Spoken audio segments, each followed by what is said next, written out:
heart of the mountains, where flying shadows play. Legends whisper softly in the light of day. Scales shine like diamonds, wings that touch the sky. Guardians of the planet Earth, protecting all that cry. When the storms rage above and the darkened shadows creep, they shield the outer danger from attacking when we sleep. Through their breath of fire, we will find our way back home. They are always there to call on, no matter where we roam. Hear the thunder of dragons flying high above the earth, protectors of the ancient realms, hidden since our...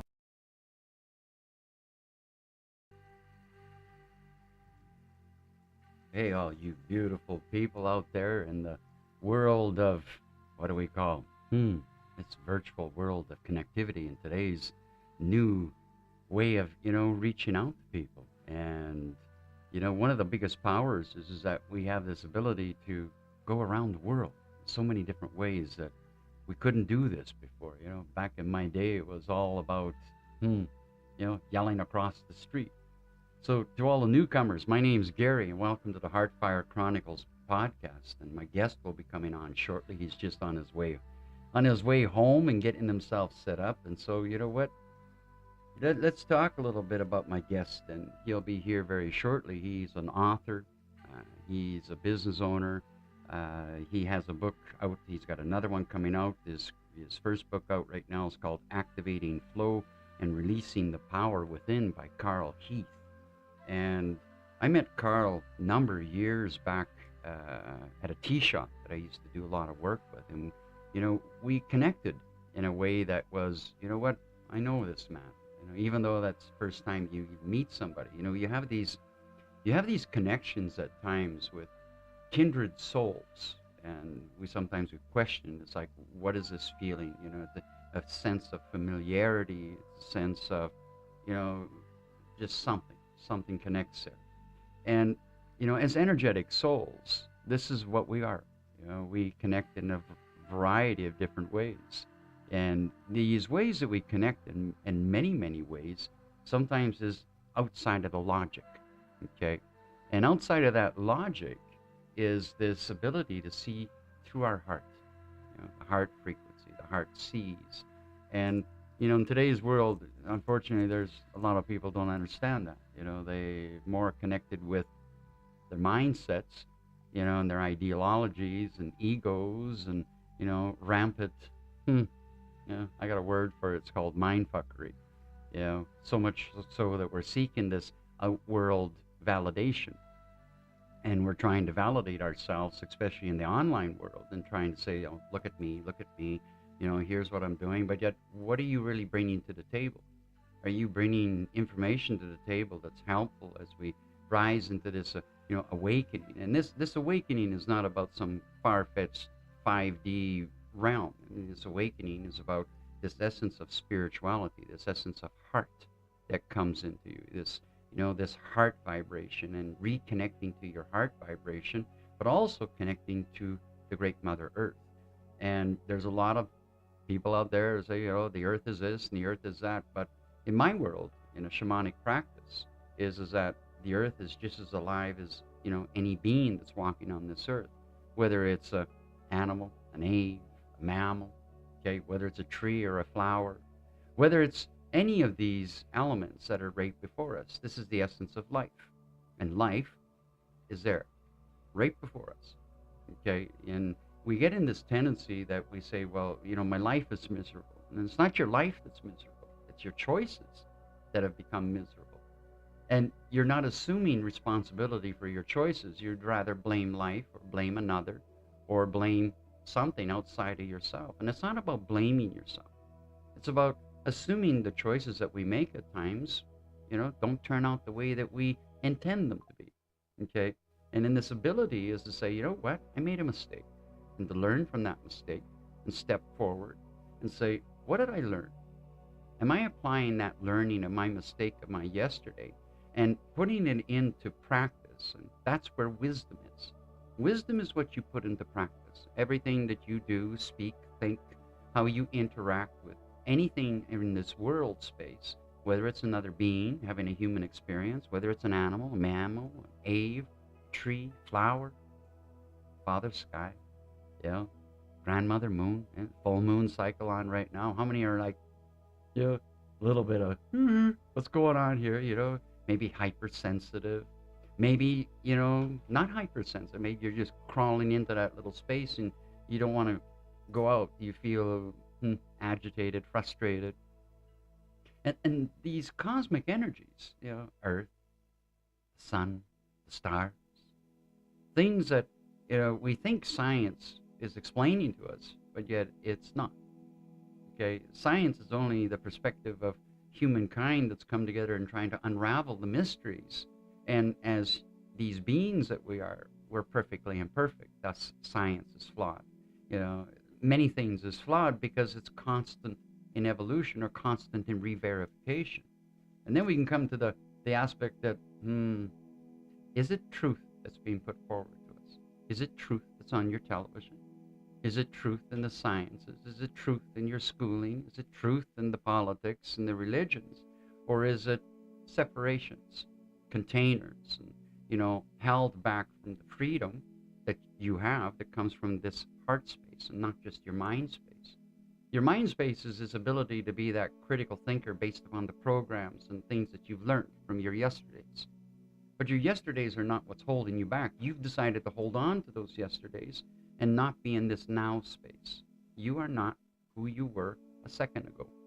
Okay, you can't be. You've changed. You've changed your position. Your breath has changed. Your cells have changed. Your hair follicles have changed. One little strand of hair that moves out of space, and guess what? You're not who you were that second ago.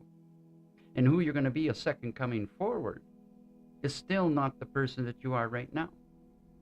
And when you step into this now space, you step into the ability to have a broader vision, a more open vision, a more stronger ability to say, I'm fully seeing what's before me rather than seeing the program or, gluing myself to the television and watching the news. Okay, news, north, east, west, south.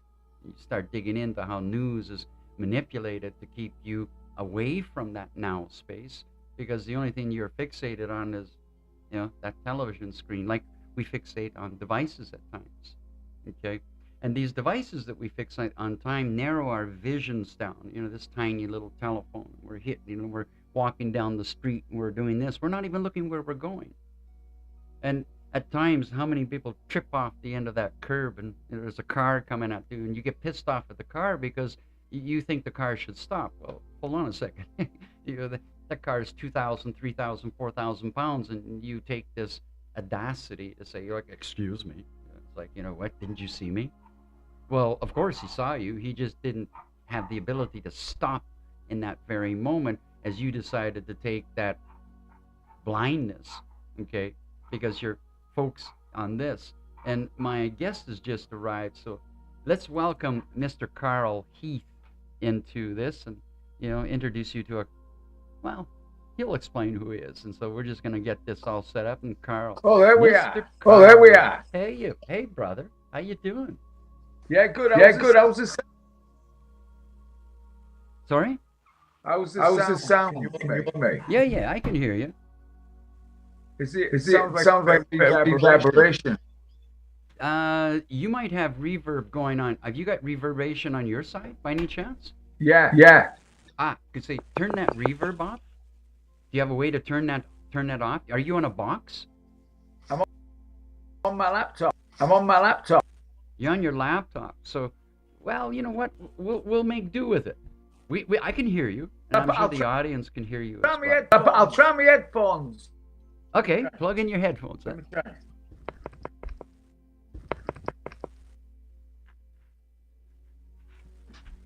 Mr. Carl Heath is coming in, and we're going to get this on the road and explain, well, I'm not going to explain, he's going to explain.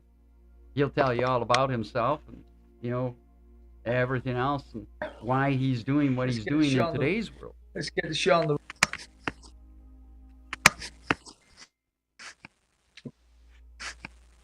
Is that better? Is that better? Ah, there we go. Yeah, that is. That's a lot clearer. The mic on the laptops are, they're useless. Okay, to be honest with you. Okay, Phone and then. that's something. Phone then. That's sometime the next time we talk. Okay, we get together. I'll give you some hints about, so you can get this, better, not so much as better, but better clarity. Okay, and you'll be able to. Yeah. There's all sorts of different ways. Anyways, introduce yourself, Mr. Heath. You're on a global screen across a lot of different applications here. So, why are you doing what you're doing in today's world? Well, born in 1968. Born in 1968. Single mom. Dad left before I was the age of 5. The age of 5.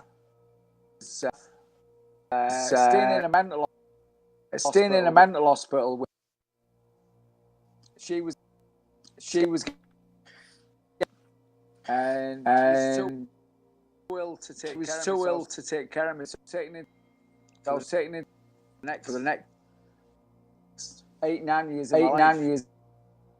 of my life.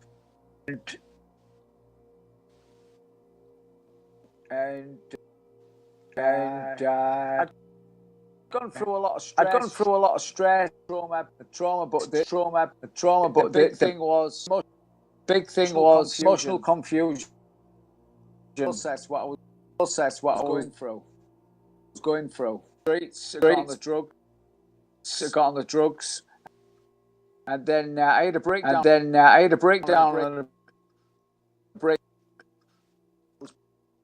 Playing sport, and it stopped moving my body. When I stopped moving my body, it's caught up with me. And then through a mental breakdown. Because the internal conflict belief system. I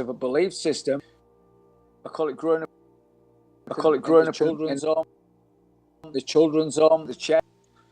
I had a kind of belief, but what really big heart broke through with big heart, and I could see the truth, and in the process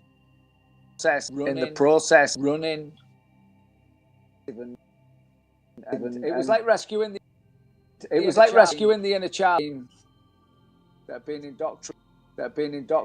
Okay, Carl, can you hold just a second? There's an echo that keeps cutting in and out. I know. Okay, so something on your connection is dropping in and out. Don't know what that is. Let's have a look. Shall we try it on the phone?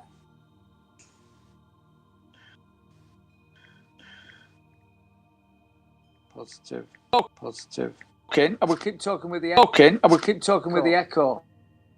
Yeah, like we can hear you, but I'm just like we're getting back to it. We just want to increase the the quality of coming that in, and it's sometimes that's what the technology is like. What, it's nothing's perfect, right? We want it to be perfect. Okay, and everybody wants it to be in that perfect world. That's why a lot of people go into the online world because they think it's perfect. But shall I come up? Let me do that. It could be your laptop. That's another thing. Okay. I think it is. Yeah. With this one. I'll join the stream on. Yeah, if you want to drop out your telephone and bring your telephone on, because that's another way of doing it.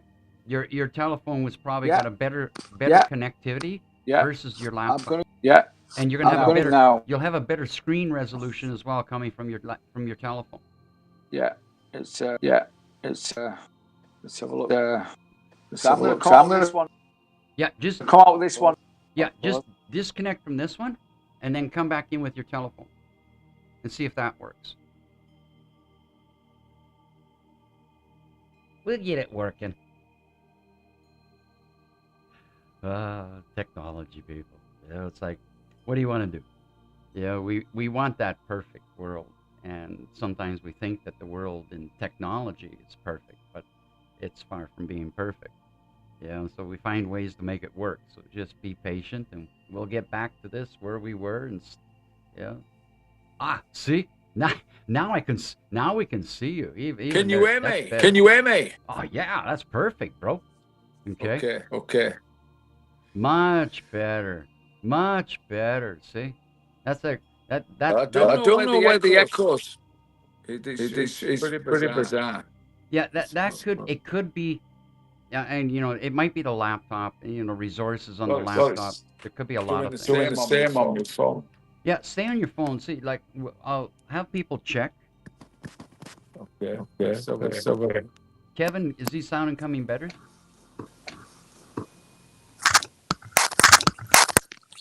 Hello? Still an echo. This is weird. Yeah, this is weird. Yeah, let's just bear with this. Okay. We'll get this working. Okay. We're just checking. Still got everything. Yeah. It's the first time I've done this one. Well, we'll get it working. So it says it's like almost like everything's coming twice through. Yeah. Is Yeah. the application on the laptop's completely shut down? Yeah. Yeah, just make sure the browser's shut off. It might take a little bit to buffer it through. Okay, I don't know what's going on. So. You just keep talking for a little bit. I'll verify with some of the people on the other connections. Yeah. So let me share.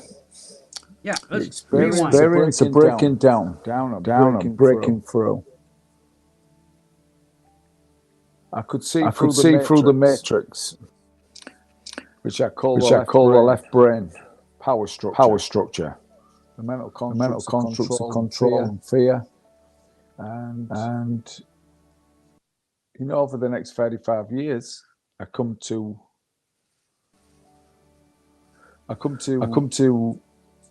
just play semi-professional soccer. Got control of my life, and I had a second breakdown when I got into drugs.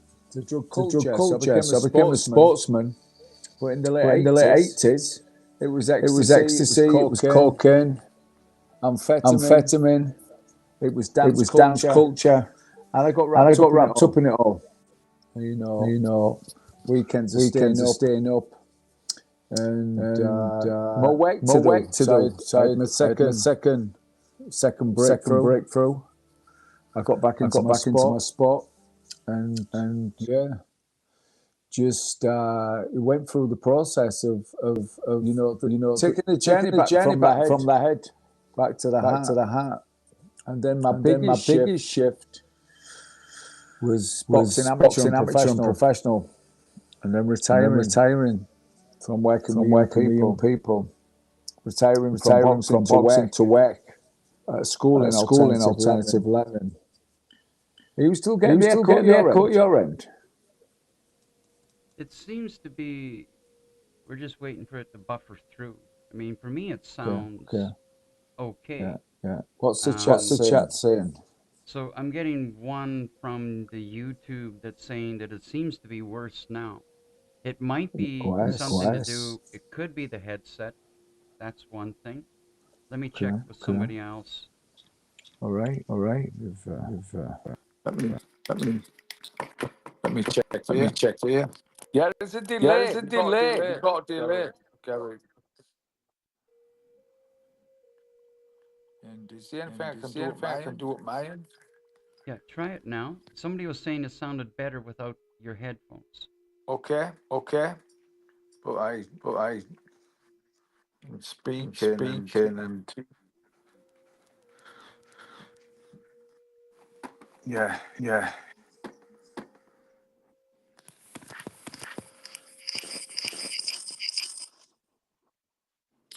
So what you might have to do is mute me back and forth while we kind of figure out what the technical side of it is. So you just go into your story. Yeah. Okay? So even with this, you'll hear it twice.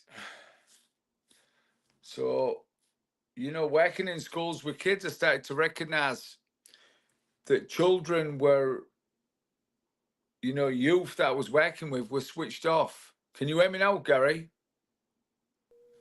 Yeah, that's better. Seems to have gone. So You just tell your story. yeah. So working with youth, I started to see that a lot of these young people were switched off, and I started to study brain gym.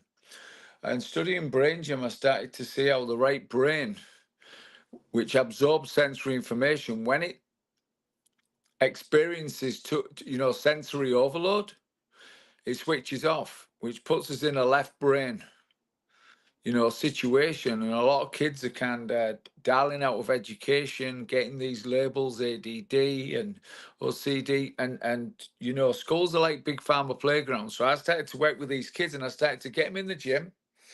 And I knew how important movement was. So I'd coached in America, Australia, coached soccer. So I was well traveled after my second breakthrough.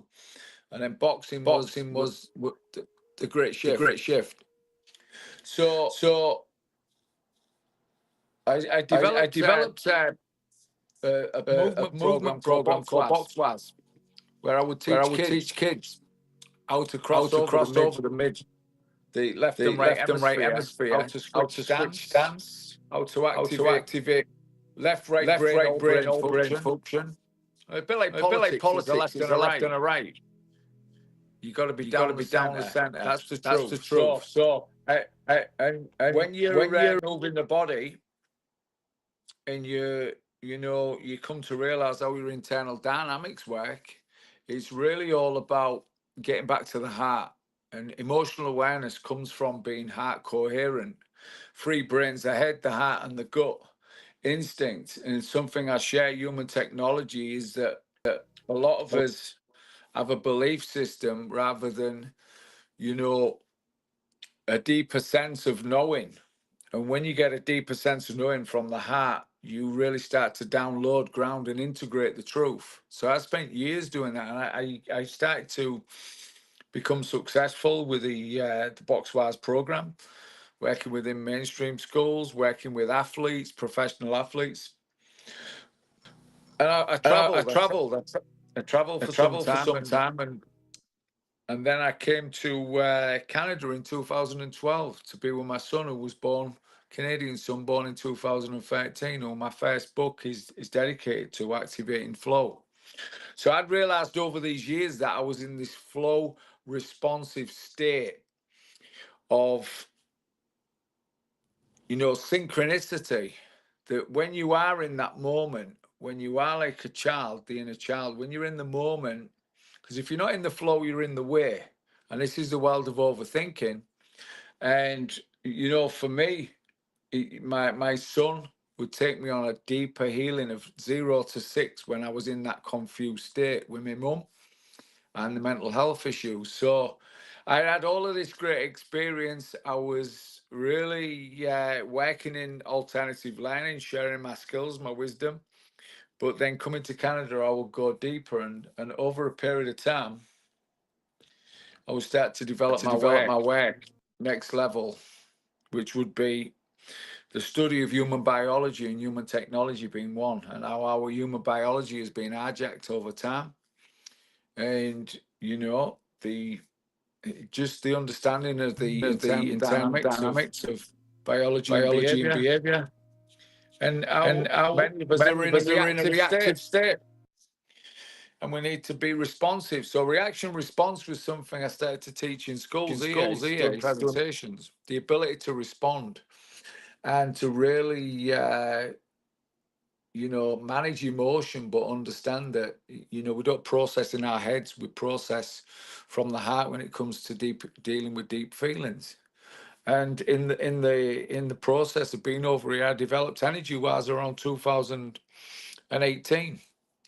And Energy Wise, the University of Life, the Energy Wise University of Life is really all about energy, frequency, and vibration. So over many years of traveling from the early 2000s, I was sourcing different technologies with Tesla, getting EMF protection, actually from Canada, and realizing that, we're in this, 3D, 4D, 5th generation technology, low energy frequencies and radiation, and we're not protecting ourselves from it.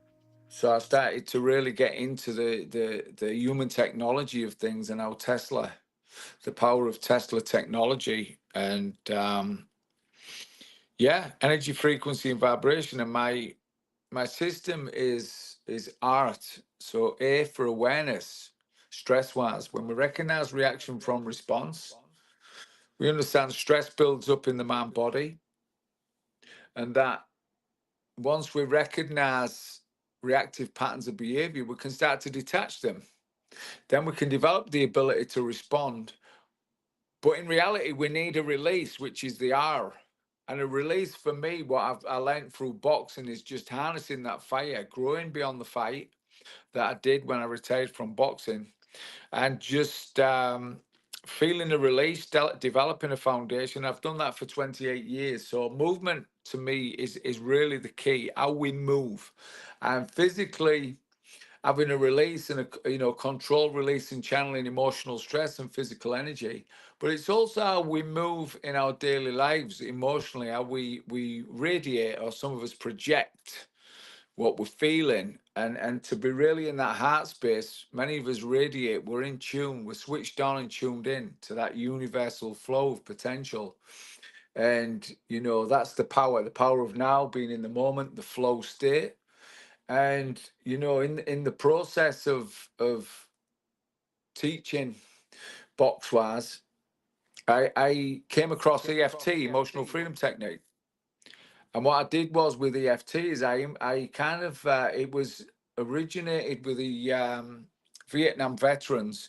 So intrusive thoughts, so that in our energy system and flow, thoughts and feelings transmit through our chakras and meridians, and that when we get blocked, we get disruptions in the flow. And disruptions in the flow is when emotion gets blocked. So I was teaching people on a surface level how to pop and unblock, tap and zap, and just really kind of release. So tap, release, and boost is my T for tools. So I was teaching a lot of athletes the tools as well. So awareness, stress wise, release, box wise, and then the T for tools was tap wise, how to tap into your nervous system and release blocked energy. And use affirmations. So I developed this system over years, did presentations, and then it came to my son becoming 6 years of age, and it was really interesting. I had a meeting with a friend of mine who was in marketing, and I remember I had like a 10-year plan. I'm over here. I'm in the immigration process. I'm going through a lot of stuff, and adversity brings opportunity to grow. And I'm kind of doing a presentation, and a friend of mine said, "Carl, do your book." So I was like, "Book?" Oh, it was like a sign. And within 2 weeks, my book came in, and it was where my son Lucian was 6. That's when I went into the children's home. So a lot of healing had been done. And 18 was when I had my awakening, and 18 chapters came in. So within 2 weeks, the whole frame of the book came in. And then it was, kind of, 4 years of, I've always carried a bag with my laptop, and a bag with stuff. I have water filters. I have my technology that I use with clients. And every day for years, I would write things down. I just believe in writing things down, and even voice recording. So when I wrote this first book, Activating Flow, and it came in, it never left me alone. And it would get me up in the early hours of the morning, and I'd be like working, and then I'd go to bed, and I'm like, right, leave me alone. It's got to sleep. But the power of just knowing you're tired, but you got this energy moving through you that needs to be translated and put onto a keyboard, or even written down, which I did for years. It all transferred into me creating my book, and really enjoying sharing perspective, and really, activating flow, releasing the power within. I'm really proud of that book because it was a real test of staying in the flow, to share the experience of flow, and how people see, like you say, God the creator. So to me, I had the Jesus experience as part of my breakdown at 17 because I'd gone to the church, but it was really, I saw the truth. I saw the truth of the matrix, the drugs, the alcohol, but it didn't stop me getting involved in that process. I just had to go through a lot and come through. I had to feel it through so I could share the experience. And that's kind of what I did. So I've been in Canada now for 10 years. My son's 12. And I'm currently, for the last 4 years, when everything started 4.5 years ago, my second book started coming in as I was finishing my first, which I published, self-published in 2022. And I gave you a book at the cafe. That's how we reconnected, Gary. Yeah. And you know, the second book, The Great Awakening, Breaking Through the Matrix of the Mind, is exactly what I did. I broke through the matrix of the mind, the 5 sensory system that we're all catapulted into. You know, as children, we go from the playground and we're put into the mind field of thinking. And that system was taken over 1913, 1920 by the Rockefellers, and education, basic forms of control, government training facilities. So the study and research I've done into my second book is really that humanity is now breaking through the matrix of the mind. So collective consciousness is coming back to the heart. It's just uncomfortable for a lot of people, but the psychological process is that it's a real test of patience as more and more people wake up. So I'm really happy to share my perspective with this second book in what I know, in a history of who's been controlling, how mind programming, social conditioning over the last century, you know, from the Tavistock Institute to, you know, like I say, schools, basic forms of control. So then looking at the learned helplessness programs, which looked real familiar, learned helplessness, which is dependency on the state. And that was done with animals and bells and whistles and all that. And it's really how we learn to become hopeless, and we learn to take, and we take from ourselves. So like I say, you know, giving and receiving is a two-way flow. You got to put something into life to really receive back. But a lot of us, especially with the welfare system, we get caught up like on the streets. We go to welfare, we learn to take, and we don't have purpose. So for me, I've always lived in that purpose. When I had my awakenings, there was a purpose. There was something moving in me deep, and the synchronicities and trust in the universe has always been my gift, and patience and taking the long road, which I've really been on for a lot of years. It's really interesting to kind of check yourself and just be really present and allow. So the second book is, you know, you think you finished it, and then something else comes in and just really starts to take it deeper, but really shape it and mold it in a whole new way. So I'm really excited about this second book because I think that a lot of people are connecting the dots. And once you see Waldo, you can't unsee him. And like I say, the cat's out the bag, toothpaste is out the tube, and you can't put a £10 bag in a £5 bag. So it's a process, it's playing out. But I got a really good angle on it because I don't watch television. I get my intel through good sources. Just you trust what you're in, and I think I've really just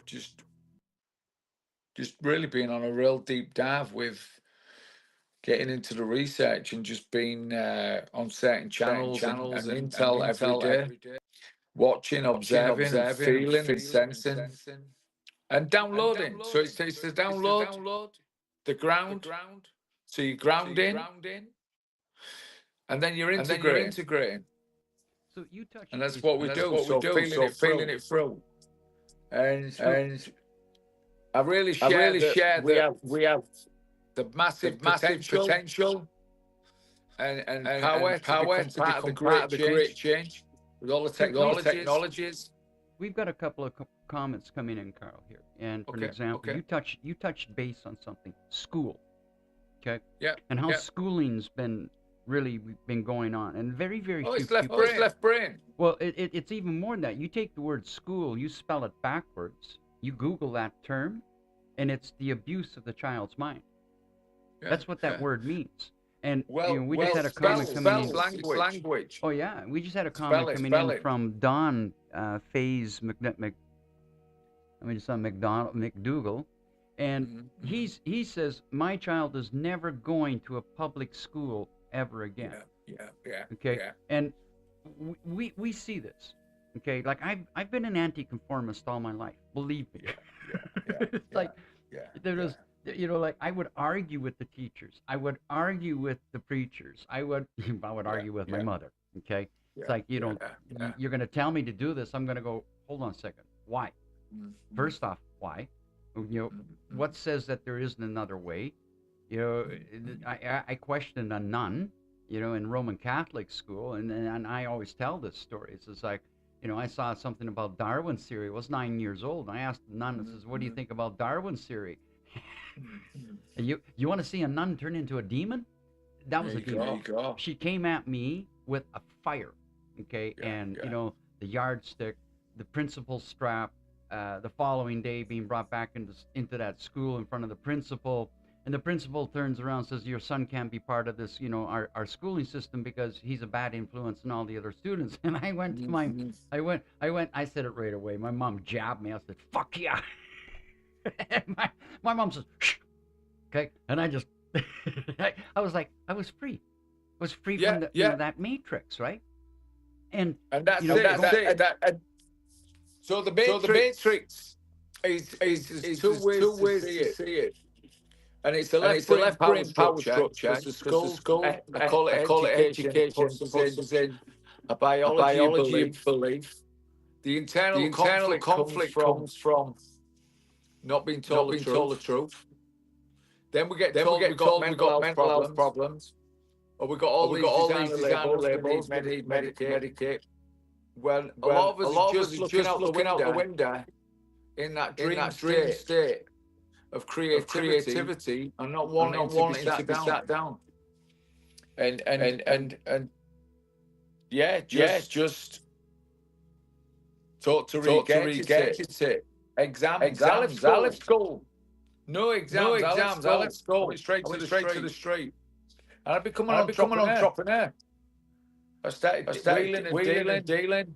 Survival. I share in my book, Survival of the Fittest. Lost on the street, Survival of the Fittest. So I was good. But I think when you get back to the heart, and you know that you've got a certain potential. That's the heart speaking to you. The heart will guide you. And your heart gets, in the school system, your heart gets taken, you get disconnected from the heart. And that's why I share in the second book, when you look at consumerism and you look at big tech takeover and you look at the Nanti, you look at all, so the other side of the matrix, Gary, is it's a left brain power structure, the mental constructs of control and fear, education, the institutions, the politics, the matrix, the global media, what we're taught to, what we're influenced to believe, and then it's the actual five sensory, reactive mind programming and social conditioning. Like, it's okay to be dysfunctional. We get taught to be dysfunctional, as well as influenced to leave school, drink alcohol, do drugs, get into relationships. We've become so separated from the heart that we really get stuck in this reactivity cycle. It's a negative reactivity cycle, and everything that's laid out from the healthcare system to medicators for us to get in trouble with the police, there's prisons, it's just all covered. You've got gambling, you've got the drugs, you've got the alcohol. It's just a cycle, and in the end it'll get you one way or the other. You'll either become medicated or you'll become mentally ill. You'll be addiction. You'll go to prison. A lot of people go to prison, get institutionalized, or you'll just live in addiction, and you will just totally be separate from your heart and stuck in all of that biology. Freeze, flight, fight, or fawn. People pleasing. You go through those factors. The old caveman. There is no woolly mammoth. Freeze, you shut down.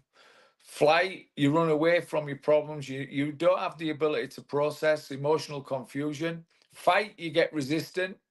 That's where the system really gets you. If you start acting out, if you become emotionally withdrawn, you can, you're easier to handle. You start emotionally acting out, you become reactive, you fall into the traps of the system. And then fun is where you hide behind emotion, and you really don't have the power to stand in your truth. And you become this, you start to wear this, this persona. Persona means the mask. You're not real. But the bright is really the heart. The bright is when you actually know that, everything that's going on around you is a test, is a challenge, but to stay in your heart and to be the witness and stay in response. And if you do react, you catch it early, and you know how to move your body, and you know how to regulate, your internal dynamics of your human biology and human technology being one, that you start to clear your hard drive of old files, chuck out the trash, that's movement, delete, and you start to really download the new and clear the old. And a lot of us are really in the struggle of we're unable to reprogram because we've been so far down that road. I had the breakthrough and knew the truth of it and stayed in it for a lot of years and was never into watching the news, the television. I was getting high on my own supply, which is really, as you know, Gary, is your natural neurochemicals, your endorphins, your serotonin, your dopamine. And the love you give yourself is the oxytocin that you give to others. You got to fill your cup. You got to do that self-love to be able to give it to others. So, in the experience of the Matrix, a lot of us get really stuck from a young age. And then those patterns that we have, we have these patterns passing on the way we feel. We have these patterns seeking comfort to the way we don't process energy, emotion. We just carry it around with us like baggage. And a lot of us are unaware how to deal with it. So that's what a lot of my work is. I've got an online program as well. I'm just going to grab my charger. It's all happening tonight, Gary, because my battery's going a bit low, but I'm enjoying the conversation. So, one of the things that Carl's talking on is that, and many of you who follow me on, on TikTok and the Heartfire Chronicles, is this aspect that we're holding on to, that baggage, the yesterdays, and the fears of our tomorrows. I mean, it's become so heavy. We're caught in that program of this mindset that is, as I use that term, this mind fuckery, analyze, rationalize, and you paralyze, and you take that word analyze, and ANAL, where's our heads at times? It's so stuffed up here in the programs and the holds and the yesterdays that we're not in this now space. We're not in this essence of self-love. And, Carl's touching on something that's, very, very, very deep in that way is that self-love, loving yourself, is really stepping in the ability to see with an open eyesight and see with an open mind, rather than just with the mind and the programs and the ego and, everything that you've been taught. What have you filled your cup up with, for an example? Have you filled your cup up with your schooling and your politics and your religions, and you've got all of this ideology inside of that cup, but it's not you. Okay, you haven't chosen. You've taken what people are saying to say, here's my cup, put this into my cup, and fill this up, and it becomes so heavy that you are blinded. You're blinded. You're not seeing with your heart. You're not feeling with your heart. You're not welcoming yourself. You're not loving yourself. And one of the principles of love is that it begins with you first. You cannot walk out there and say, I love another person without any love of yourself. You have no love of yourself, and you say to somebody, you love that other one, you're lying. You're just seeking, dependency or codependency. You're wanting that person to love you because you can't love yourself. And it begins with you. I agree, Gary. And what I think you know, is it's the wounded child. We grow up with a wounded child, and this is where we become the sensitivity of the left brain is really being stuck in patterns of behavior that we've been taught as kids through freeze, flight, fight, and fawn, and hiding behind emotion and the inability to process. And you know, as we grow up, we don't have that ability to give from the heart. So we project patterns, and it's the heart wall. It's the heart wall. We get stuck behind the heart wall. And unless we can find time to get out of the matrix and do some healing, which I did a lot of seminars, and really, I became a healaholic. I enjoyed healing. I enjoyed going away for the weekend and doing a shamanic sweat lodge in Germany.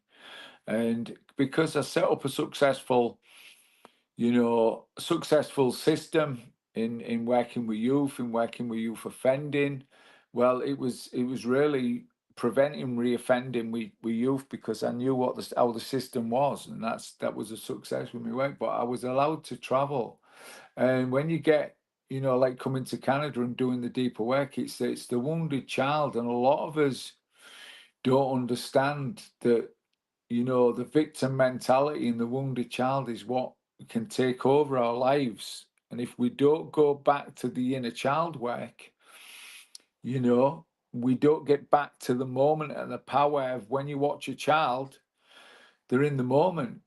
And when you watch a child in the imagination, and you know, you look at like going from the playground into the minefield, the system takes our inner sense, our ability to sense from within, and our imagination and vision is taken over. So our inner sense, imagination and vision is taken over by this false reality that's been created, this matrix, which is five sensory. And when you switch on and tune in and really kind of become the observer, you know, that's where you start to understand there's great work to do. There's great character to build, but a lot of us don't have time because we're really stuck in a system that is designed to wear you down, beat you up. And, you know, if it's not rushing us around with speed cameras on every corner, it's the bills need paying, all of these aspects. And for me, I'm so blessed to be in the position to create what I've created. And I always, you know, attitude of gratitude every day is a blessing to be present, to stay in the moment. But you got to do that in a work. And when you can realize and look at your story, it's just a story. It's a program. You're running a program on your internal hard drive, human technology. You can clear it, but everything takes time. And for some of us, if we're drinking, I've not had a drink for over 20 years. I'm an expander. You know what I'm saying, Gary. I'm. You know, there's drugs, and then there's the power essence. And big pharma is mainly where the drugs are. And a lot of us, not saying that some are not, you know, needed, but when you look at the grand scheme of things, of how we grow up and we become a lifetime customer because we just get habitually into comforting and taking certain drugs. And I saw that with kids on Ritalin. I would get them in the gym and get them off Ritalin. And you see, you get eye on your own supply. But once you get into these patterns of seeking comfort, once you're told you're something wrong with you, because the school system, you know, mainstream school system will tell you there's something wrong with you. Now, I've worked with kids for years, so when parents would bring the kids to me, the kid was very in tune, but didn't understand the power, didn't understand what they had. Very receptive, very tuned in. And now with me, I'd say, whoa, very bright kid, very switched on, because I'd get him moving. I'd switch him on and tune him in. And then I'd go, oh, I'm feeling an experience. They'd work with me, and they would build a foundation for life and grow from that. And, you know, a lot of children, because they're different and get caught up in certain stuff, they think there's something wrong with them. And I always say, and I've done a lot of videos as well. If you go on energywise.ca, I've got Carl's Cup of Wisdom. There's 200 videos, and one of them is the confidence to be different. People say to me, Carl, you're not normal. I said, absolutely not normal. Normal is numb. I ain't normal. I'm different. And it feels good to be different. And to be confident to be different when people kind of go, what's he doing? Where's he going? And to stay in that and stay connected in that, to that flow, to that universal flow, that nothing's going to shake you. And you're never alone when you're with the source. You're never alone. You're always guided because you're in your heart. You're listening. You're getting the feedback. You're not stuck in your head, welling around. We've got an epidemic of overthinking. You're in your heart and you know how to get back there. You know how to do the work. If something gets you in your head, I say that to I would say that to my son, Gary. I'd say, if my son had a little bit of friction or what have you, I'd say to him, are you in your head now or you're in your heart? And he'd push my hand. I go, okay, you're in your head. They're just thoughts. Let me know when you're back in your heart. They're just thoughts, son. And by the way, you've got 3 brains. Your head, your heart, and your gut instinct. So you got to use your heart, son. So let me know when you're back in your heart. And then he hold my hand. I go, Daddy, I'm back in my heart. I go, good. They're just thoughts. You're not your thoughts. It's just the process. We got a question coming from Okay. Let's see, from Lorraine, and this is a question to you, Carl. How do we start reprogramming our baggage? Well, one, recognizing that we've all got a bit of baggage. It's okay. It's just when you look at the emotion to baggage, so it's like EFT.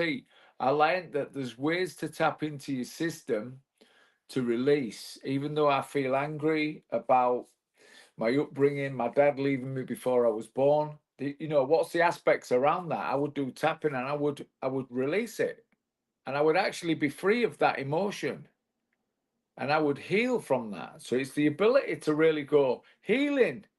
It's like clearing old files on your internal hard drive. Healing is good. It's a time and a place to go through the process. So baggage that we carry is really, it's like gold, it's treasure. You got to do the deep dive to bring the treasure to the surface. You leave the treasure. Got another one coming for you. They're asking you questions here, Carl. How important is journaling in one's life? Well, I think for me, I would say journaling for me has really been, going through my life experience and laying the journey and the story out, but also the creative side of processing. So, going through the process is really, it feels good to write things down. If you're journaling, it feels good to write things down. But what's the process in that? What's the energy, emotion? What's the emotion? And how do you let go? Or how do you create new perspective in that process? What is it teaching you? Are you just writing stuff down just to get it off your chest? Are you actually feeling it through? Are you getting the ha-ha moments? Are you getting emotional about it? Are you laying it all out? Are you getting emotional? Are you using your imagination? Are you evoking sensation that's going to move through you? And journaling or writing down stuff that you need to share, even recording, voice recording, and putting it down is good because you're feeling with your hands. That's where a lot of us healers is with the hands. So I've learned to use the hands to move energy and harness fire, but just to feel and sense through emotion. Writing is really good. And we've lost that because of keyboards and because of phones. And I think, I can show you a mass of paperwork where I go to Staples and I print stuff and then I'll read it and I write on it. And I think you got to feel. Can we say that the old phrase is that the pen is mightier than the sword? And we start thinking about that. We want to. Sometimes we're so emotional. We're very fire in our words. We're very fire in our thoughts. We're to the point that transforms that body into that fiery body movement. versus I get into that flow and I write out that emotion and I can see it and I can recognize it. And now I can see where I'm being triggered because I'm journaling my experience, my emotions. I'm journaling my thoughts. It's just, like some will say, that music speaks for me. Okay, you get this blockage here, and it's this chokehold, and it's like, it's trying to get this out, it just won't come out. So you internalize it, and as you internalize it, it turns into this self-sabotage. It turns into, self-harm. It turns into, what, I want to opt out, and all of these, these perspectives. And that's the flight. That's the flight, Gary. That's where you sleep on it, you sit with it, but most important, you deal with it, you process it. So what's the process? The process is the key, and when you feel a process, it feels really good.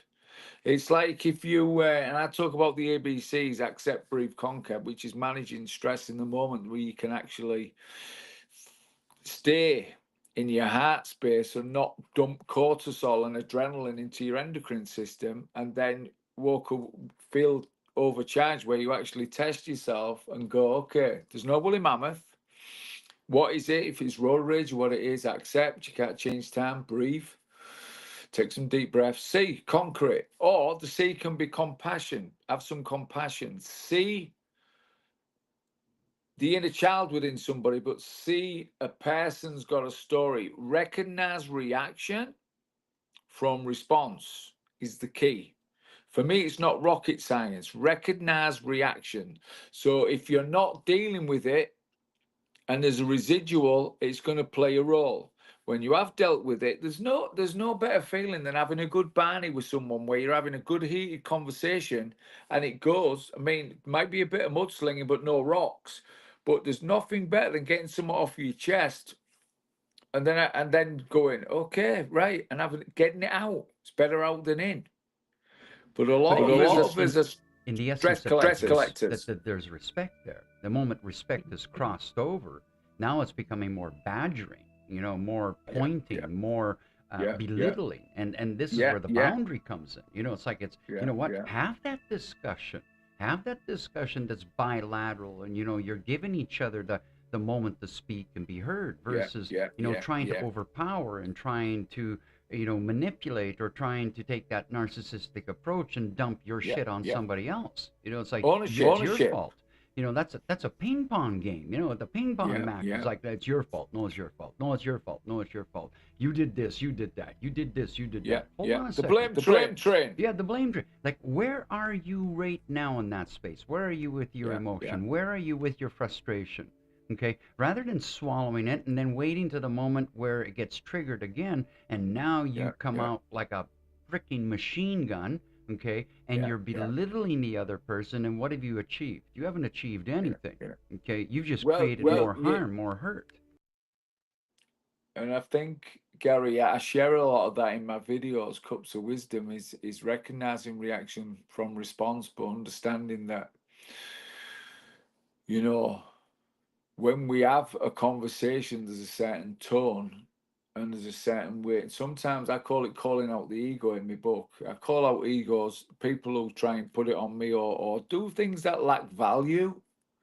And I have a way of sharing what I think and feel compassionately and expressing, and some people don't like that. But I call I'm a coach as well. So I've always been a coach in soccer. I'm a boxer. So I've always been able to go in the gym and have the crack. You imagine getting in a ring and looking somebody in the eyes, you're going to fight. And then you're going to have this shared expression in the ring of trying to knock each other's head, trying to stop each other or beat each other on points. There's a communication. But at the end, there's sportsmanship and there's a respect that you earn. And for me, over the years, I earned that respect in the circles. But I'm very much about, if the victim mentality and the oversensitivity in the world, people need to shake that off, but people need to recognize it. And I think people need to really take ownership. This is mine. I'll work on it. That over there is not mine. That's your PhD in BS management. That's where you don't invest your thoughts and feelings into other stuff. It's not yours. It's not my business. PhD in BS management. Absolutely. You know what we call that. We sometimes call that an HIA syndrome, and this comes from an acronym of a beautiful woman in my life. It's HIA means head in ass syndrome. You got your head so buried up your rear end that that's all you're spewing out. You're spewing out the garbage. You're texting out the garbage. You're thinking the garbage. In other words, you're throwing your shit on somebody else. Okay, and you're trying to make them offloading. Yeah. But the PhD, Gary, is really catching early somebody's bullshit and not entertaining it. And saying, okay, you know what I mean? Because I got enough going on in my own life. I don't need to get wrapped up in and entangled up in your stuff. I can see it's a reaction. I can recognize it. I can observe it. Because I have a list of so many reactions that I lay out when I do questionnaires with my online program, which I've just brought out, and I've been doing it for since '97.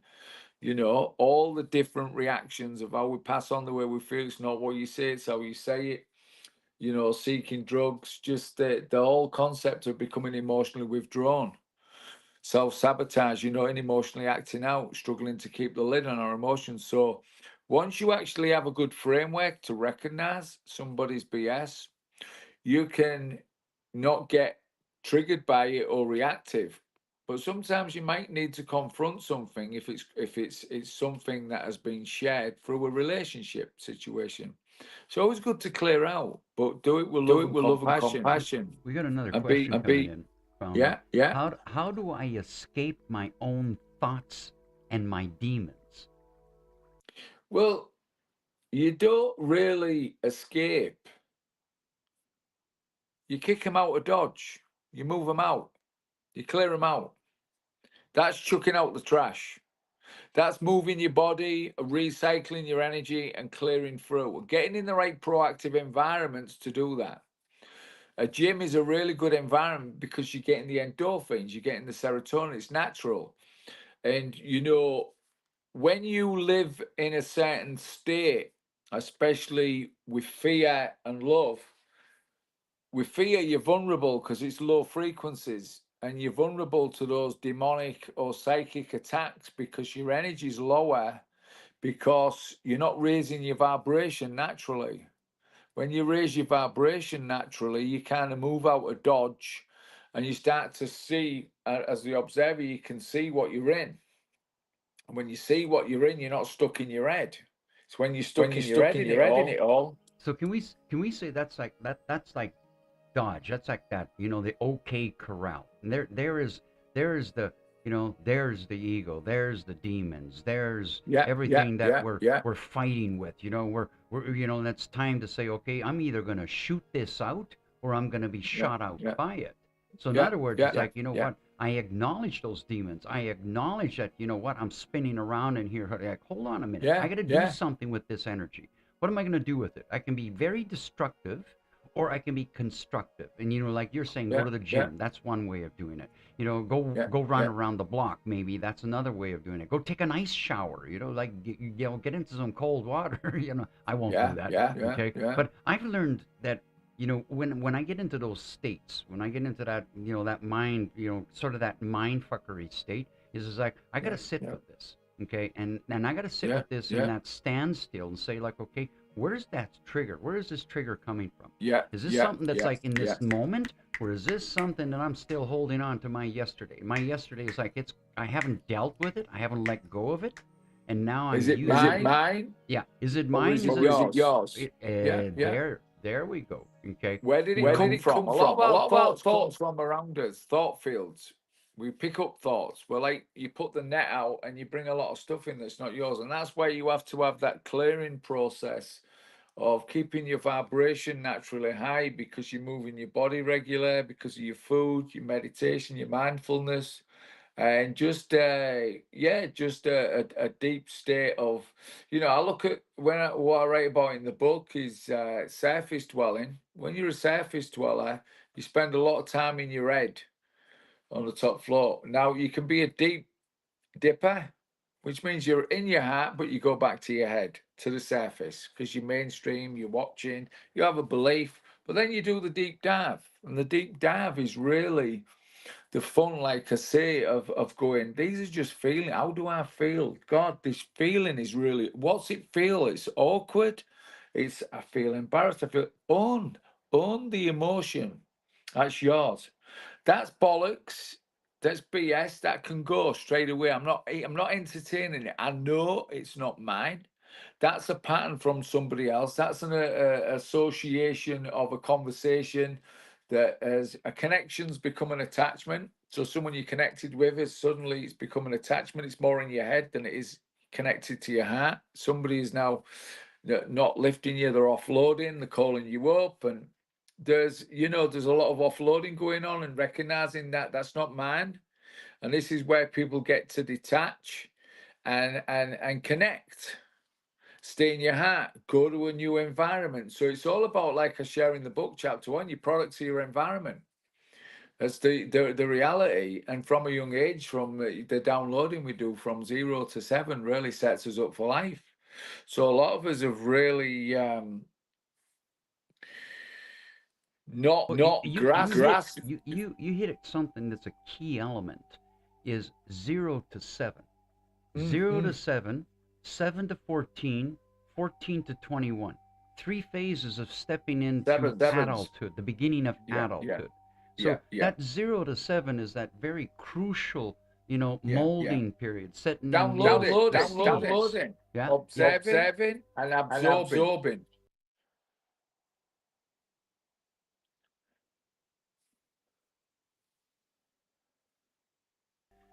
Another question coming in, Carl, is during the process, can we heal abuse, anxiety, and grief? Does the inner child play a role in this? Of course. When it comes to trauma, deeply disturbing experiences, is that, what I learned from EFT as well, with the blocked emotion attached to certain issues that you need to speak through, and then tap where this emotion is blocked. Absolutely. It's really, I always say, it's like going in the morning and looking out your kitchen window into the garden, and you're washing the pot, you're having a drink, and you look at this big pallet of blocks, and you look at it and you go, oh, it's too much. It's too much. Instead of going, right, okay, today, I'm going to take one block off. It might be grief. I'm going to process through it. I'm actually going to get in a space. I'm going to get present. I'm going to move through it. I want to feel it. I want to feel it to heal it. And what the heart can't delete, the mind will repeat. And the process of going, okay, I got a lot of shit going on. You got a lot of growing. Because the average person is still, they say, 11 to 14 years of age, not grown up, because of certain patterns and certain lack of growth and leadership and understanding and lack of purpose. So when it comes down to emotion, it's like writing down. So if you journal, you go, okay, I'm going to write down. EFT you can get anywhere. And Gary, there's different ways. What am I feeling? What it is? So a journal. Okay, right. I'm feeling. What am I feeling? Getting in a space and feeling. Getting rid of the noise. So I'm feeling really angry today. Some dudes pissed me off. Okay, I got pissed off. What's he triggering? I got to go into the deeper layers. Okay, what is it? What is it? I can write it down. And that's like with the EFT. Even though I feel angry. It's this person's pissed me off. But the truth beyond that is there's more to it. I'm willing to explore. I need to go deeper, and I just need to let go, and I need to feel it through. And it's surprising what feedback you can get when you really look at that. I totally agree with you on this. So, I do, when people ask me about the inner child and I take them on the journey to the inner child, and the healing process and the acknowledgement of that, the process of the inner child, like loving your, inner child, speaking to your inner child. So, you know what? I love you. I see you. We are one versus pushing my inner child down. My inner child, in great deal of what I teach is that it holds our highest potential, because in the innocence of our inner child, we're so open to the world around us. We want to explore, we want to create, we want to be joyous, we want to smile. And we go through things in our childhood, and many of us have gone through child abuse, and we push that inner child down, and we say, like, no, I don't want to go there. So we're pushing the physical memory of our childhood, but we're also burdening that inner child down there. Okay. So we're not coming into the power the inner child has. And then we just had another comment coming in. It says, from King Blue Eyes 335 says, I try to fight my demons by throwing myself into work. Is that normal? That's a good one. That's a reaction. That's a reaction distraction. So that is, in a way of working more hours, distracts you from doing the work. So, it's easy. Again, it's television's a distraction. Reaction distraction means that you've got stuff to work on, and it's really, it's not a response to do something when there's some good work to do. So, if you have a certain reaction, and it can be a reaction is, I'm going to go drink a few pints today because I'm really pissed off at work, so I'm going to drink. I started as a school teacher, thought I could help the kids, and now I'm doing 40, 60 hours a week, and I'm totally managing behavior. I've seen the system and how it works, and it's, I just think it's just a really interesting process when you learn what reactions are, but you see the human side of them, and you go, okay. The truth. Can we say that this is in the core of it? It's evasion. We're avoiding ourselves. We're evading. We're burying ourselves in television. We bury ourselves in the work. We bury ourselves in the drugs, alcohol, the addictions and everything, because we don't want to say, you know what? I am fucking worthy. And I am worthy. And then, you know what? I am an emotional being. I'm having a sensorial experience here. Hold on a second. Somebody just pissed me off, and I'm going like, okay, like I'm eating this. Why am I eating this? No, I got to find a way to work this out. I'll go work in my garden. I would go work in my garden. I'll create, whatever it is to get me into that moment where I can say, you know what? I'm going to go into a standstill. And that standstill with me is to say, okay, I see where I am with this. My mind's going... versus bringing myself back into this now moment and saying, I have a choice to make here. I can go in the shit end of this, or I can find a way to dig out of the shit end of this. And the way to dig out of the shit end of this is to see it for what it is. And rather than, blaming myself, not only do we blame others, but sometimes we're blaming ourselves. That's ownership. Yeah. Total accountability, total ownership, and go, this is mine. I own it. It's like me. I say to my son, if I'm a plonker, a mild word for stupid or do something, I'm the number one plonker, and I'll take the title straight away. I don't have a problem with taking the title. I don't go, hey, whoa, I own it. It's all good. It's a human experience. I want to move on. Hopefully I'll learn, and it won't happen again, but it may. I can't promise anything, but I'm going to own it. It's mine. Ownership. And I think when you do that, as uncomfortable as certain things feel, they're just feelings. They're just feelings, and you can go through the process of feeling it through. And the greatest thing that we lose along the way, Gary, me, is a sense of humor. It's not taking ourselves. That's the ego. We take ourselves serious. We're easily offended. That means when I make a mistake, I can laugh at myself instead of getting like angry with myself. What a plonker. There's moments, I'll be doing something And I'm and like the other day, I was working on a creation of a shamanic piece, right? And I'm working with some very, very, very heavy glues. And all of a sudden, my two fingers, I glued them together. I glued them together. I'm going like, what up? You know what? Like how? And I'm talking, and I'm talking to myself in a way that's like, you know what? I'm not going to talk to a stranger like this because I'm going to piss them off.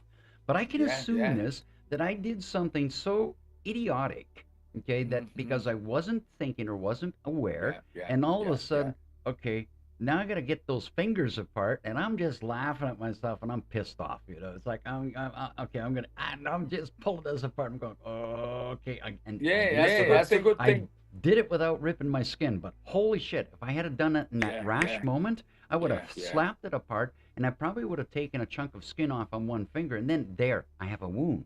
So there's a wound.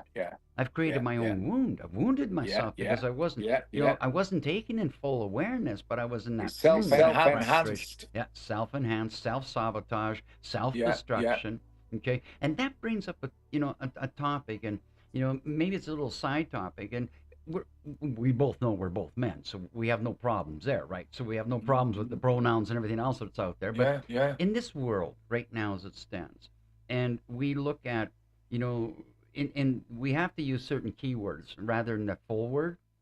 So the opting out, and when we look at the opting out that many a human does at times, and we look at the percentage that affects men in this world versus the percentage that affects women in this world, and it's an international statistic that 80% right now of men are opting out.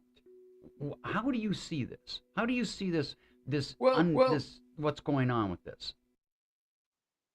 Gary, it's the biology, it's human biology. If you look at the soy boy generation, but you look at man not being able to be man because suddenly the woman comes into the work zone, it's all been convoluted. The masculine and the feminine men have been feminized and women have been masculized. So you've got now men who are not connected to their hearts in the feminine power, the soft power of emotional maturity, who are just reactive, and the masculine of I've got to knock the wall down, I've got to go through. And after a while, the freeze, the flight, the fight, man loses his way. And a lot of men can't be doing the fawn, which is people pleasing. And if they do, it's a sinking ship. Freeze, flight, fight, fawn. If you're bright enough to know your heart, the masculine and the feminine, and your heart is where your power is, the feminine, the divine feminine, of just being really in tune with your power, and knowing your power is energy in motion. It's emotion. And at the end of the day, you got work to do. At the end of the day that you've got to go co-create. But yet over a period of time, you've been flattened by the matrix, the system. You're sleeping in a basement. You've got no hope. You feel helpless. You go drinking. You can only go down that road before you hit this big wall. And that's why we have suicide rates. And as you know, with me, I travel Canada, sharing my journey of breaking through mental health and addictions. And traveling across Canada is just so fascinating to see how many men are stepping up now to take ownership and go, I want to do the healing. Because what we share is you've got to get back to the heart. You've got to be able to confront. But what tools have you got to do that? A lot of people don't have the tools. So we're setting up online programs, Empower to Recover, recover.com. We've been traveling Canada for the last 2 years. That's a calling I've had with a Mr. J. Barnard, who was a celebrity chef, who's gone through, he's 17 years now in recovery. And I've been in recovery a lot of years, but I really see how the influence of language, the influence of food, the influence of the economy, the system, the technology, is how man has lost his way.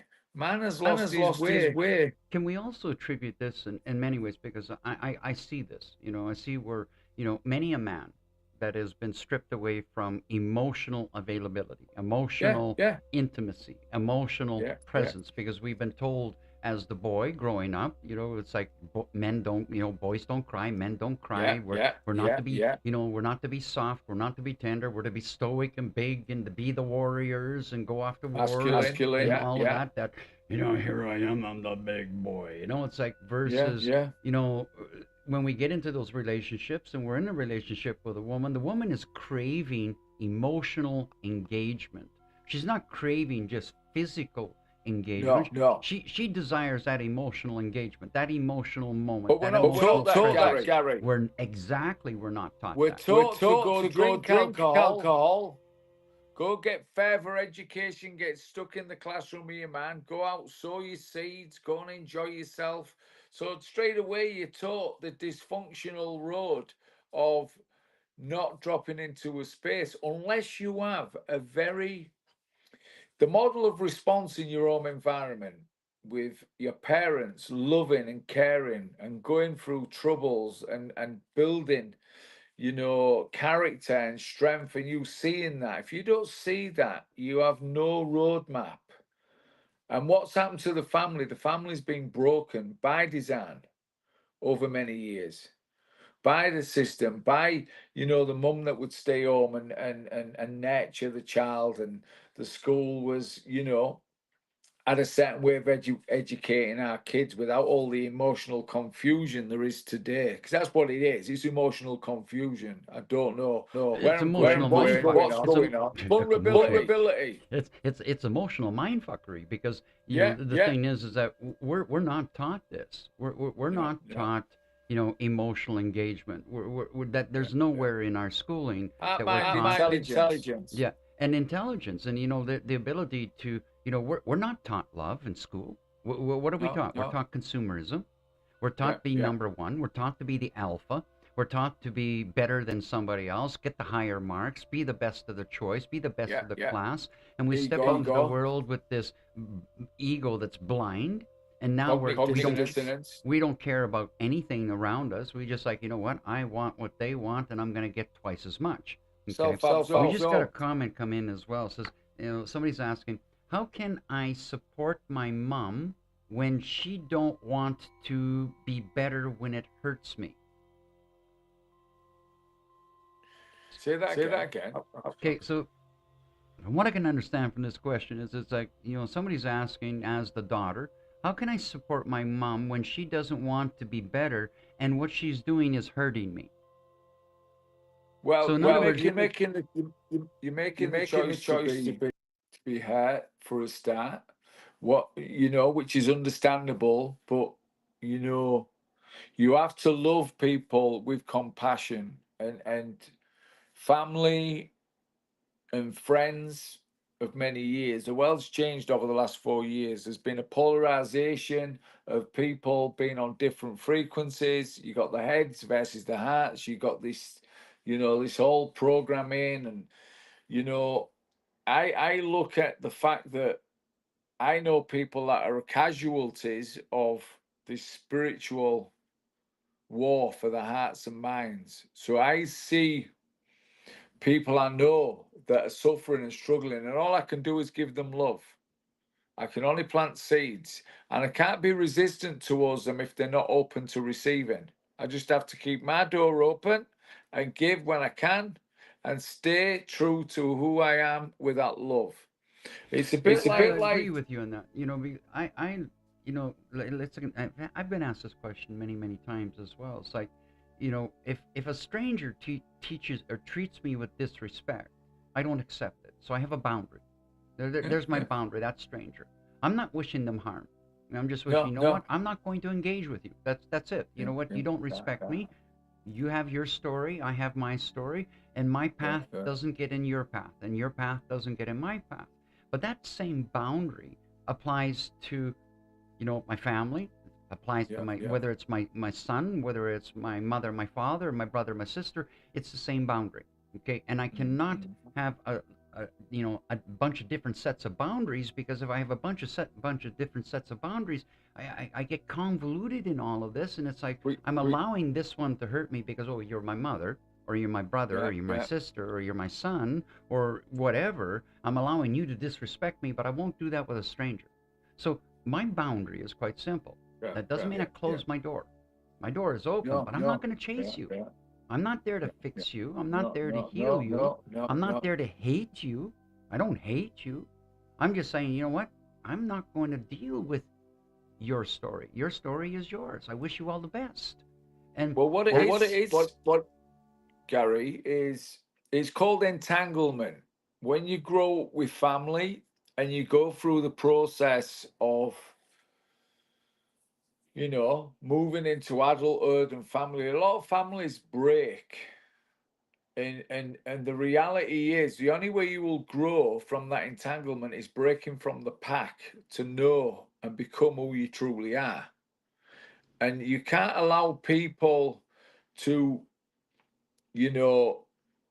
attack you or be resistant. You make a choice to feel a certain way, and if you can see with compassion where somebody's at, that's like looking at a lot of my family have watched television for years. Well, it's common sense that they're brainwashed. Why should I try and fight that? Why would I even try?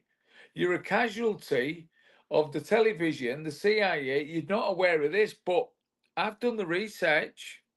I have my perspective. I'm not telling you what to do. This is my view and opinion. You have your view and opinion. You come from that place. I come. It's all good. It's all good.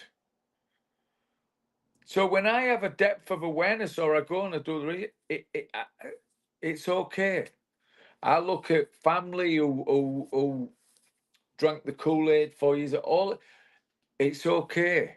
I'm not here to tell you or try and force the truth down your neck.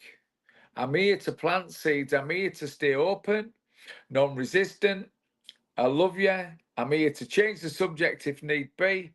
Bring humor in. Have a laugh. Have a joke. I love you. I gotta go. I don't have to get into them conversations. I don't have to get all eaten by somebody not doing what I'm expecting them to do. I just have to let be, let go, so you can let in. Because if you can't let be and you can't let go, you can't let in the good stuff. You're just going to carry stuff, and you're going to think, it's a bit like interesting, the conversation. Without forgiveness, it's like taking a poison and expecting someone else to suffer. It's so true. Well, it is, and the greatest forgiveness of all is not me in forgiving another. It's forgiving myself for my engagement. Because I at times we just, there is, for me it's simple. At times I cannot forgive the action. I cannot. I'm powerless. I'm powerless to forgive that. I don't wish them harm. I'm not in resentment. I'm not in anger. I'm just in, you know what? This doesn't belong to me. And so, but I can forgive myself, because the power of my self-forgiveness comes back to me and says, you know what? I love myself enough to say that shit doesn't belong to me. Okay? And I'm not the one that's going to forgive it. That's up to Creator. Creator will deal with that. Karma will deal with that. That doesn't belong to me. Okay? So I don't wish you the harm. Okay? I do have a fine border. And that fine border is when it comes to harm towards a child. That which is the core of my way. It's children. We can open up Pandora's box in this, and you and I both know what's happening, going on with the children in the world. Behind the scenes, and the politicians hiding it from us, and the religious leaders hiding it from us, and the pornographic industry that's, a big part of it, and all of this. And, when I get talking in this is a whole podcast on its own. But the point is that child is innocent. That child is innocent. That's an innocent life. Okay. And even in that adolescent, even in that human, whether it is an adult or whether it, as the adult, and you're being used for something that is of a dark side of, the other side of things, I don't have the power to forgive this, but I do have the power to speak about it. I do have the power to speak about it and bring it out in clarity and say, you know what? There's something wrong with this picture. There Well, is something wrong. there's no way back, Gary.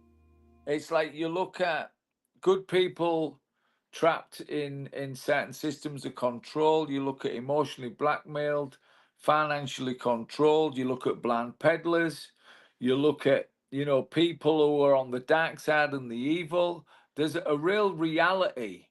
But this is where, for me, the work I do and the real depth of what I do is these generations coming through, is that in this great shift that we're in, it's inspired learning, it's not education. We've got to teach kids to stay in their heart. So how do we, and what I was going to say there as you was talking is that, and I've done a lot of it, and I do a video about the man I was is not the man I am today, and it's breaking the cycle and looking and really seeing the old of everything that you've been involved in, which I share in my book, and you really start to see how you've broke through the cycle, and that's not easy.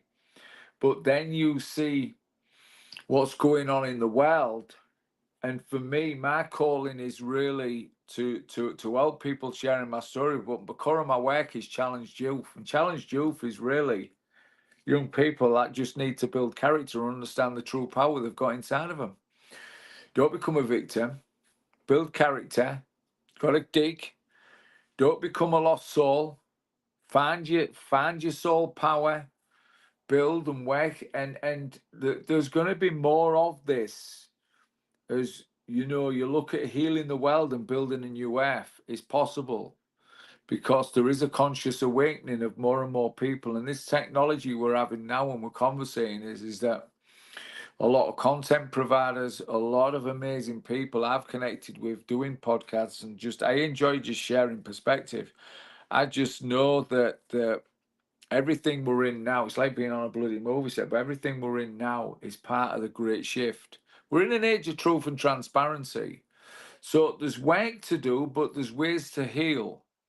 And ways to heal and really look at the energy, the frequency, and the vibration raising is being learning to surf on a new board. Getting out of your head, out of fear. Fear is a construct. Fear is a total construct. There's the view of the devil. All these images and visuals and what we've been taught. Love and connection and source is real. And once you feel it, you want more of it. But you got to do the work.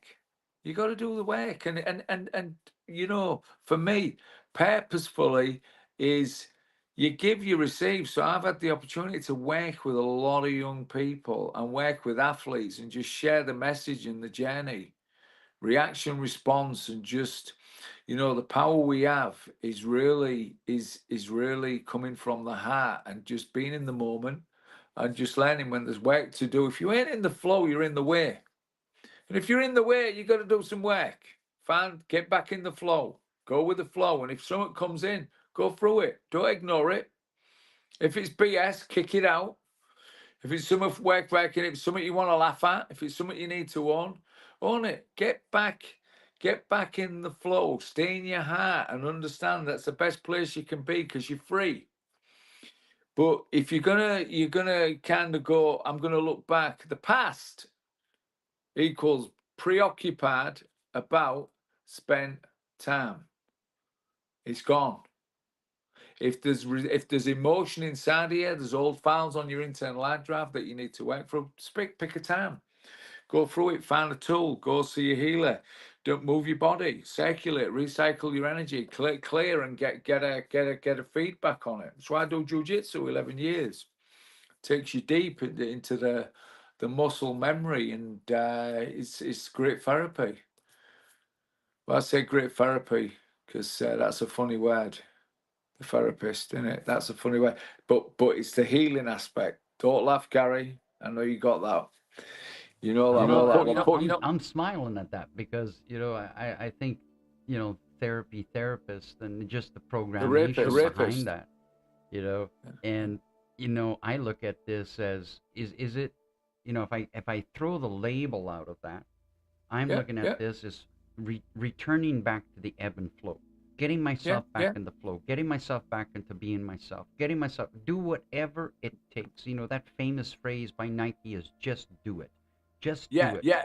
Okay? Get out there, expand, explore. But Gary, we're living in a time where we look at counselling, we look at psychology.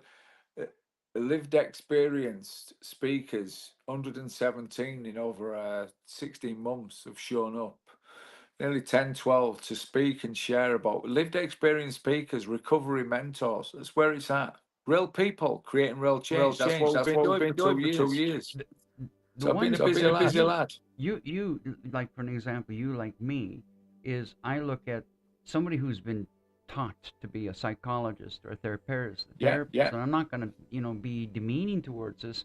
No. 20 in their 20s, they have very minimal life experience. I look at me, almost 64 cycles around the earth. I've got experience. I've got life experience. I've been down into the deepest, darkest circles. I've worked with, with drug counts. I've done so much in my life that's given me a life experience, survival skills, survival tools. And now when I talk to somebody who is half my age, or even somebody who is older than me, it's like I've done a great deal of my life to heal and to become the man that I am. I'm proud of the man I am. I'm very, very proud of the man I am. And that's not my ego. No, I know who I am. No. I know you love who you are. You love who damn rights I do. You don't like me? I don't care. Okay? I like myself. And when I don't like myself, I deal with it. Okay, I don't need somebody to tell me. I know when I need to turn around and say, okay, you know what? I'm not as loving towards myself as I should be. Okay, but you've worked with so many things. You're showing the children a way to, open their minds, open their hearts. Okay, not just my mind, and where I'm not, the way it's to the program. ability to respond, Gary. It's the ability to respond. It's heart, mind, intelligence. And what I've taught for years is for kids to understand reaction from responses, what the different ways, passing on, bullying, aggression. All of these are just reactions. They call it toxic masculinity. It's reactive behavior that's I'm so tired. It's promoted in the environment. This phrase, toxic masculine, is so bollocks. It's bullshit. It's exactly. It has nothing to do with gender. Lefty linguistics. Yeah. And this is where the battle out there, the gender wars. It's like toxic man. Then the woman's going to take over the world, and you know what? No, it doesn't work that way. Together we will come together as one people.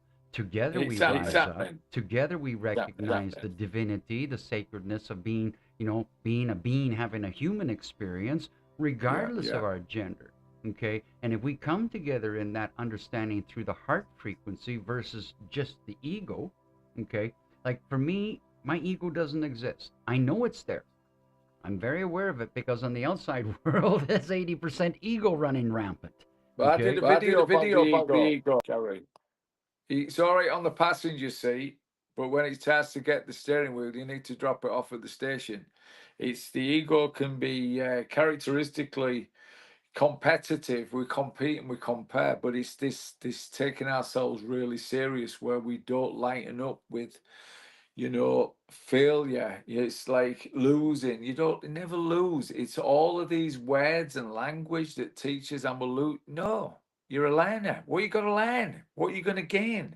Success comes from how you deal with failing. They're just words. Words and people get all caught up in the framework of words because the linguistics have been designed by your left brain constructs. It's like be mindful. Look at the mindfulness industry, and it's like be mindful. I'm a mindfulness coach. I'm a mindful this. I'm a mind. It's it's not about the mind. It's about be aware, be in the heartful, be in the awareness of the now space. And I'm in my heart space. I'm not trying to fill my mind with be mindful. The word mindful right away is telling you mindful. Fill my mind. Here, throw some more in me. Mental health, Gary, mental health is, and I've spoke about this for a lot of years, and mental health. You don't process in your head. It's heart health that develops mental strength. And it's all about mindset. So when you think about what I would taught to think, mental health some, don't get me wrong, some people have mental issues and stuff that get taken down certain roads, and you can understand that from trauma or just genetic or whatever it is. But as a whole, with what's going on, they've sent us mental, they left it, and they've sent us mental, and now, you know, you look at the whole process of us struggling with this sensory overload from technology. Everything's moving faster. Information overload, sensory overload. How have we not got mental issues if we're taught to overthink and to try and process in here in a reactive mind loop? How do you get back to the heart? You've got to get out of here, back into here, and then understand that you're not in the moment when you're overloaded with excessive information. And we are. But I can be present and move through information and not, I always say, observe, don't consume. Be the observer, don't consume. So people go, oh, this fear porn, I go, just observe it, don't consume it. So, how do people get a hold of you? You know, what's the best way to get a hold of you? It's like do you have a website? Website, energy-wise. Shall I put it in the chat? Where's the chat? Can I get on the chat here? Can I get on the chat here? Where's the chat? In here. So I can put this in here, yeah? So people can email me at Carl at energywise.ca.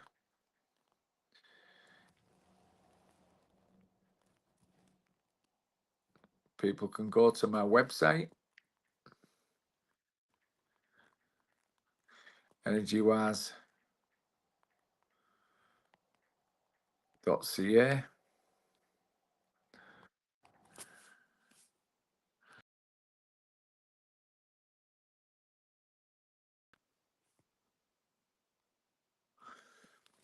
And in there, Gary, is my book. So you'll see my work, my system. I'm just separating box-wise, which I've done for 20 years. I'm going to put that online. That's fun, moving energy and learning to the gears, you know, your body is your vehicle, and learning to kind of go with the flow, movement and flow, your base, your core, your flow. So I've been developing that for 28 years. So my books are on there to check out. You can get my Activating Flow. If you're here in Canada, you can get it from off my website. Or if you're across the world, you can go on Amazon. And Amazon is Amazon.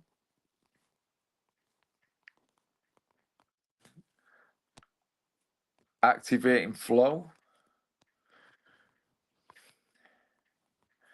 Yeah, what I'll do as well is I'll get all your links for your website, your book and everything else. I'll get that up on my website. So when people go to my link, they'll be able to access your information as well.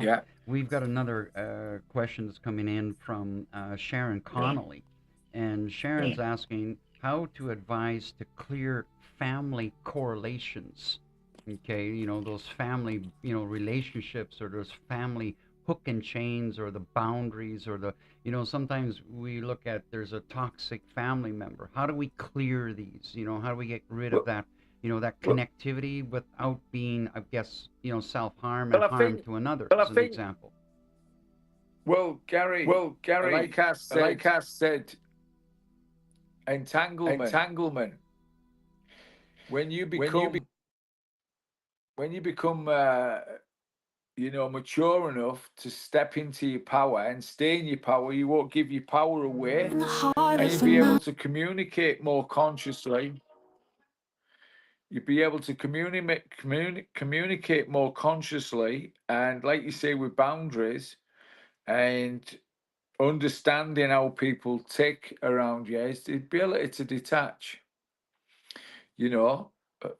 Detach and accept. The acceptance of a family member that could be a total alcoholic, an acceptance of a family member that could be, for me, I've seen it all: prostitution, heroin addict. You accept all of these circumstances, and in accepting people, it's really staying in your power and understanding where to give love, how to plant seeds, and not to get resistant towards family, towards clutter. So, breaking from the pack or detaching from the pack is accepting family members for who they are and loving them where they're at. And keep your own life moving. Don't get stuck in other people's shit. Excuse my French. You just got to become, detached but connected. Detached from the BS and the stuff that's not yours, and connected to the love that's around you, or the podcast you're listening to, the people who inspire you through, speaking into your life. You just get more of that, and you understand as you grow up, people are who they are, and if they're willing to change, all I can say is, and I did this in a video, attachments and connections. It some starts as a connection, and before you know it, you're having to detach. But hey, 2 years, 3 years, 10 years, 15 years later, you might meet that same person. They've changed, and you reconnect because they've done the work. They've done their work. They've worked it out. People used to detach me because I was an intense, certain individual. I was a kind of go-getter, but I had a certain level, and people were like, well, she's a bit too bad to harness that energy over time. But I understood. When I look back and I reflect. And I think one of the biggest things you can do to really help clear your life is stop drinking alcohol. Oh, It damages the spirit unless anything, Carl. Like anything that we're using as evasion, no matter what it is, whether it's alcohol, whether it's a physical addiction that we're ingesting, or a physical addiction that we're embarking upon. It can be gambling is another way. I mean, there's so many different ways that we run away from ourselves. Recognize your reaction. Yeah, exactly. Control them, detach them. Carl, I met you a couple of years ago, and I'm glad I did. We would have times, when I first met you in the tea shop at Clarity, there was a connection that was made right there. And and then when I saw you recently, over at the other coffee shop, and that hot and that chocolate, that was like, okay, that's a place to go to. Exactly. I got to get you on this podcast, and I'm happy I did, Carl. I'm really, it's a pleasure to know you as as a brother, as a friend, as a and I can say yes, co-creator, co-worker, because you're doing it in your way, I'm doing it my way, but we're still working towards that global, that upper consciousness, that world collective. The light work is in the field. You got it. We're out there pounding the pavement one way or another. Okay. Carl, you got any last words you'd like to say to the people out there? I just think every day you get up, just get up and just find a way to live through the day and see the attitude of gratitude, and just know there's always someone worse off. What can I get from today? What work do I need to do? I mean, if I'm in a job that's really, find a way. It's like me being in Canada with all the ice and the snow. I love it, and I really do, because I've adjusted.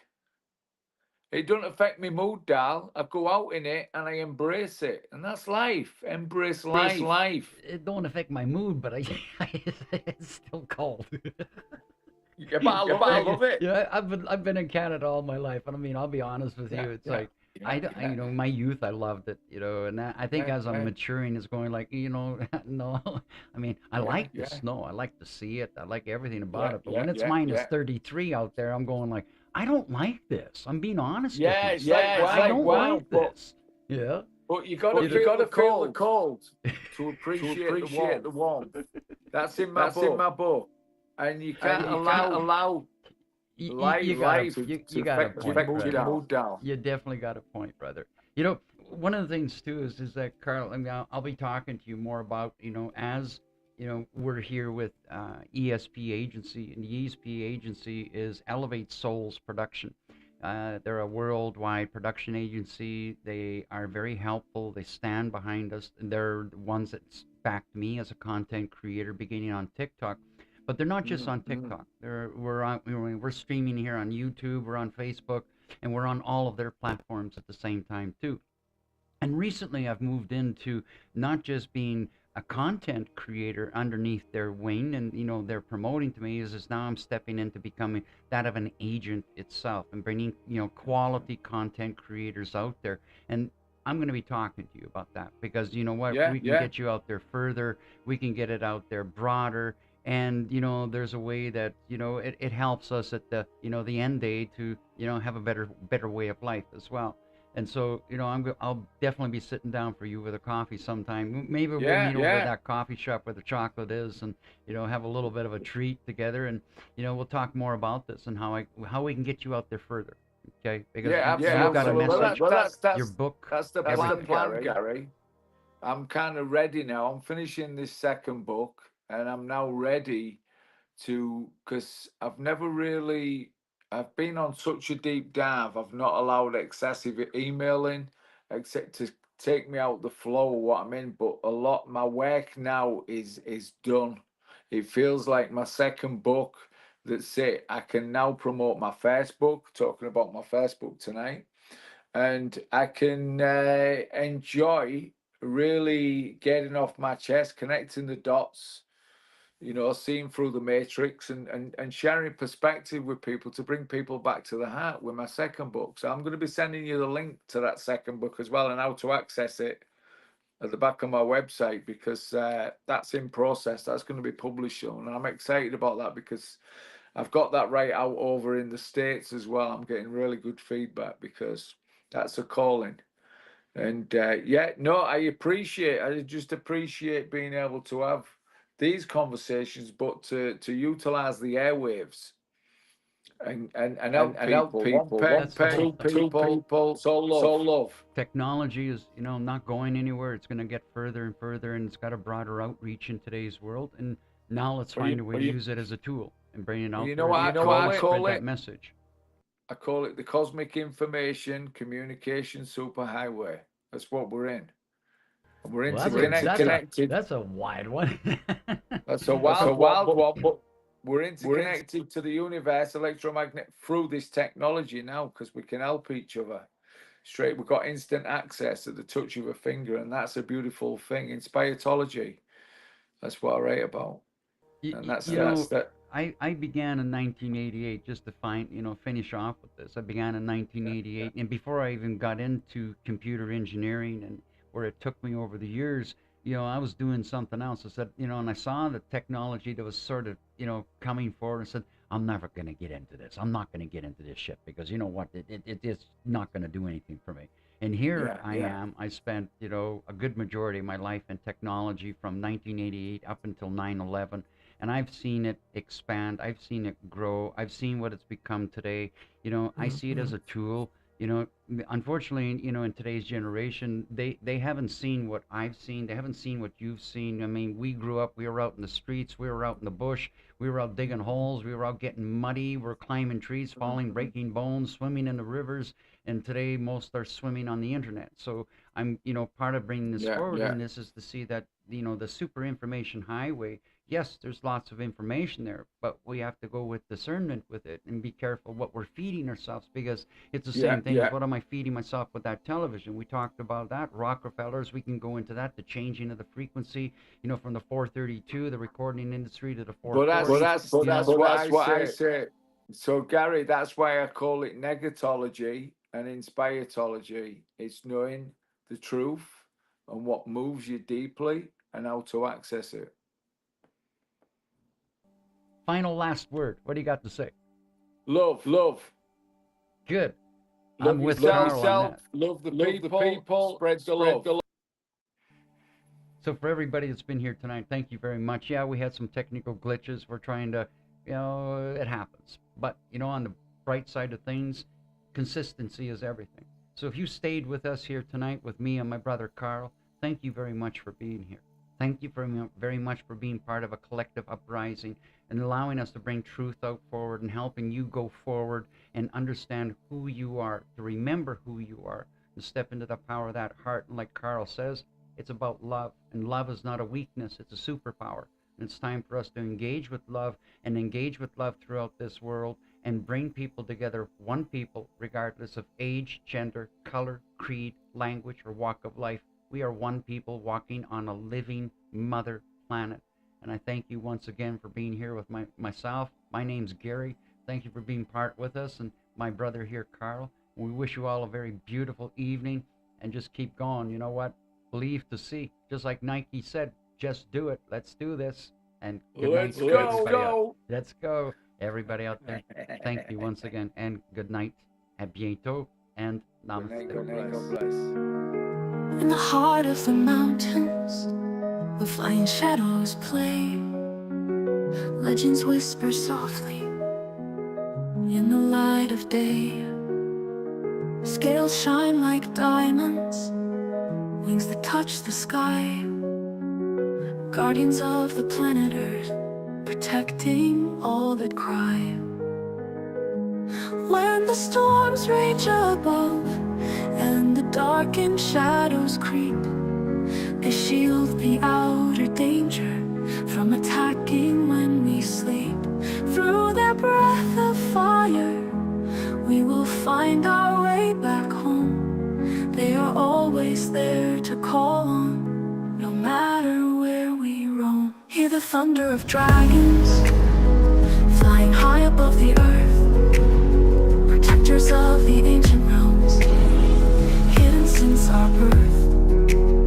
Feel energy that rises, feel the fire in your heart, creeping up your body, awakening the start.